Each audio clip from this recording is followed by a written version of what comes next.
Magandang araw mga kaibigan. Bigyan natin ng reaction opinion itong pahayag ni Attorney Trixie Angeles. So palpal, binatikos niya yung kwento ni Sandro Marcos na ang dami daw kondisyones ng Pangulong Duterte in exchange sa pagsuporta niya sa candidacy ni BBM. Okay, update lang tayo. Fund drive for the Brave 18 Marines. Nakapagpadala na po tayo total of 470,000 pesos. Salamat sa mga nagpadala. At salamat sa magpapadala pa kasi tuloy-tuloy ang pagdating ng warrant of arrest nila, kailangan nilang magpiyansa. So, kailangan ding tuloy-tuloy ang ating panawagan sa mga voluntaryong gustong tumulong sa Brave 14. Biruin nyo ha, tinanggihan nila ang 25 million pesos kada isa. Mayaman na sana sila ngayon katulad nung apat. But tumayo sila sa kanilang prinsipyo, paninindigan para sa bayan. Kaya, kailangan nating suportahan. So ito po ang GCash number natin. Pampiyansa ng Brave 14 Marines. 0966-265-8480.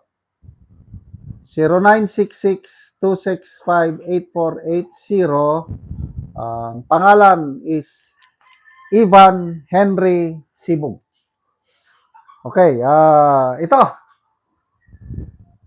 Hindi kapanipaniwala ang kwento ni Sandro Marcos. Yan ang buod o summary sa paliwanag ni Attorney Trixie.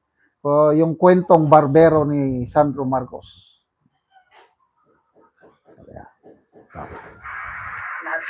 May napansin ba kayo dun sa kwento ni Sandro Marcos? Yung kwento niyang, noong 2022 presidential elections, pumunta daw sila ni BBM sa Malacanang to seek the endorsement and support of PRRD. At sabi niya, yung tatlong opisyales na nakipag-usap sa kanya, sabi daw, sige, makuha yung endorsement on the condition na sila ang mamimili ng executive secretary, Speaker of the House, at Senate President. Pagkalabas, sabi daw ni BBM, kulang na lang, ipapapaya nila ako. Ang drama. At any rate, what's wrong with that kwento? Parang pinalalabas nila, hala, political horse trading. True. There were some things that they didn't consider kung totoo yung kwento, ha? Unang-una, PRD was set to step down as the most popular Philippine president ever. And BBM was running in a national election after having previously lost the last one. They weren't exactly negotiating from a position of power. Bukod pa dyan, PRD never made a secret of the fact that he didn't even like BBM. Or at least, parang walang bilib. Kasi kung matatandaan ninyo, there was talk before. People were pushing for BBM to become Secretary of Agriculture in the Duterte administration. But in the end, not for PRD. So ang totoo niyan is if the conditions were so large and so extreme, this was really PRD's way of saying no. Ayaw. PRD never endorsed BBM. Correct. And they should have left it at that. Ito ang Luminous. Follow for more. Yan, gandang paliwanag ano. Baka totoo nga. Alam nyo, mautak si PRRD. Ayaw niyang harapin si BBM. Ayaw niyang endorse. Nagutos siya ng 3. O sige, harapin nyo. Sabi nyo, itong mga kondisyon ko. So, mga impossible conditions, di ba? So, in a way, that is indirectly saying na hindi kita endorse. Manigas ka dyan. Talagang ayaw na ayaw ni PRRD kay BBM. Kasi may alam na pala siya. Eh, hindi tayo naniwala eh. May adiktos yan na kandidato. Adiktos. Merong weak leader dyan, spoiled brat. Pangalan lang ng ama ang dala-dala. Hindi tayo naniwala. Ngayon, kitang-kita, totoo pala.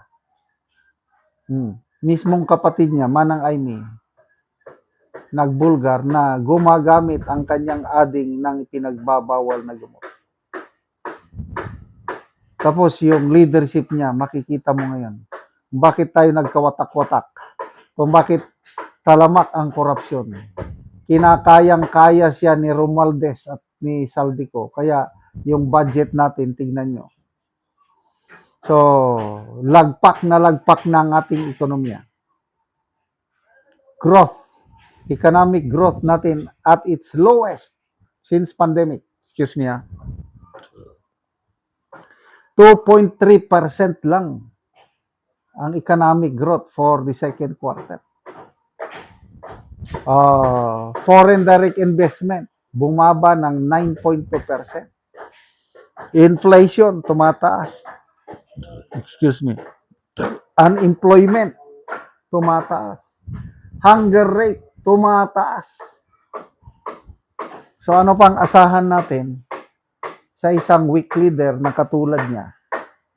Anyway, balik tayo sa issue. Hindi ako naniniwala doon sa kwento ni Sandro Marcos. Sabi ng palasyo, hindi magsisinungaling yan si Sandro. Basta nagsalita yan, totoo yan dahil pinalaki siya ng tama ng Pangulo. Wow. In a way, sinasabi ni Auntie Claire, hindi nagsisinungaling ang Pangulo.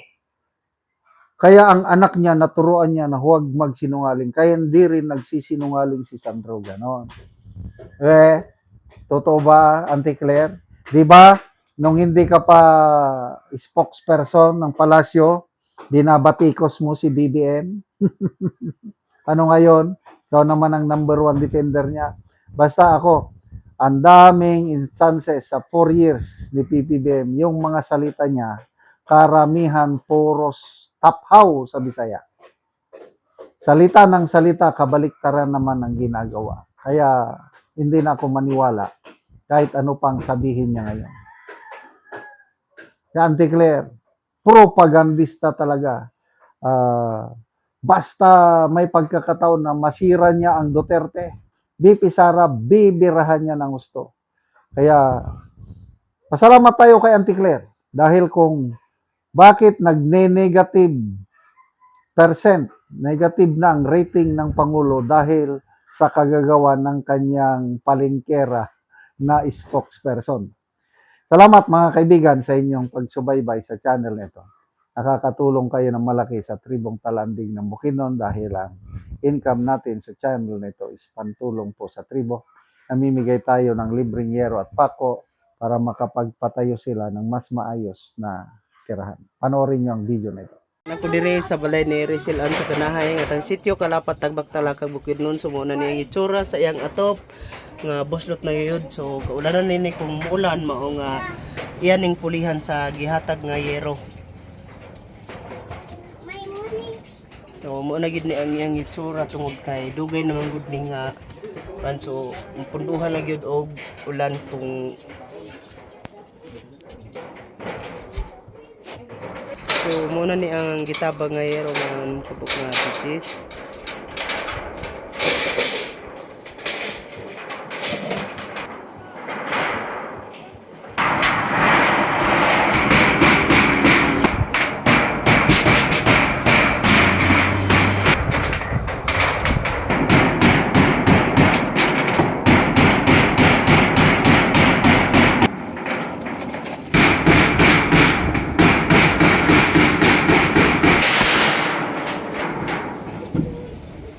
O karon naman na gyud sa pag-atop ang ginatabang nga yero. So nindot na gyud nga lang taon. Sir, pasalamat ko sa Ginoo o sa kadua o sa nagtabang sa sin aning sin na nagatag sa mua kay nakaatop na dili na jud may maulan. Oh, so pila na to ka tuig ang inyong atop nga gipulihan? Dugay na to mga 3 years na to. So kuan na nabuslot na gyud. Nabuslot na gid kaayo. Kung wala dili pa jud ni maka atop kay kulang naman gid ang among kuan kita sa pagkaon pa lang. kulang lagi kayo. O so naa na kay estudyante. Na ana, So pila na kabuok imong estudyante? isa. Isa ka buok. So wala na gid din yung budget sa pagpalit og yero. So taman ra gid sa kaon. Wala na gid pang kuan sa hero. Pagkaon ra gyud. Salamat kaayo.